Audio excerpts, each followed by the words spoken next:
Hello friends, இன்றைக்கி ஒரு குட்டி விளாக் பார்க்கலாமா? இன்றைக்கி காலையிலே சட்னி வைக்கலான்னு பார்த்தேன். தோசை சுட்டு சட்னிக்கு மிளகா இல்லை, அதான் மாடிக்கு வந்தேன் மிளகா பறிச்சிட்டு போகலான்னு.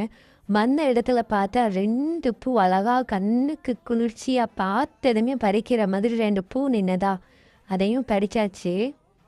இப்போது நம்ம தேவையான மிளகா பறிச்சுக்கலாம். நான் இந்த மிளகாய் செடிக்கு எந்த ஒரு உரமே நான் கொடுக்கலங்க, தண்ணி மட்டும்தான் நான் விட்டுக்கிட்டுருக்கேன். ஆனால் அந்த மிளகாயெல்லாம் பறித்ததுக்கு அப்புறமா அந்த இலைகளெல்லாம் கிள்ளி போட்டுருவேன். எப்போதுமே மிளகாய் பறித்ததுக்கப்புறம் இலைகளை கிள்ளி போட்டிங்கன்னா உங்களுக்கு புதுசாக அதிலிருந்து பூ வந்து நிறைய மிளகாய் வரும். கொஞ்சமாக மல்லியலையும் பறிச்சிக்கலாம் சாம்பாரில் போடுறதுக்கு.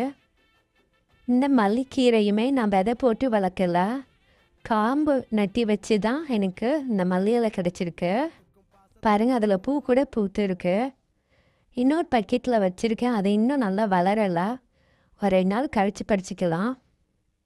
இப்போ அடுத்து என்ன பறிக்கலாம்?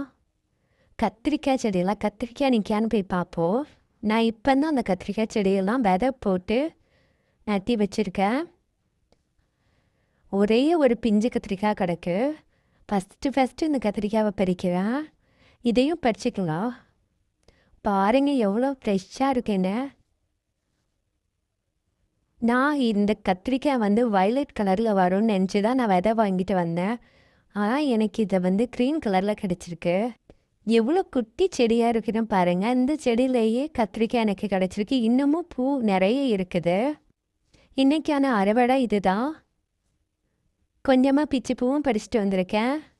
என் பொண்ணை ஸ்கூலுக்கு அனுப்பி விடணும். இந்த 2 ரோஸ் பூவையும் இந்த பிச்சு பூவையும் வச்சு ஸ்கூலுக்கு அனுப்பி விட்டுருவேன்.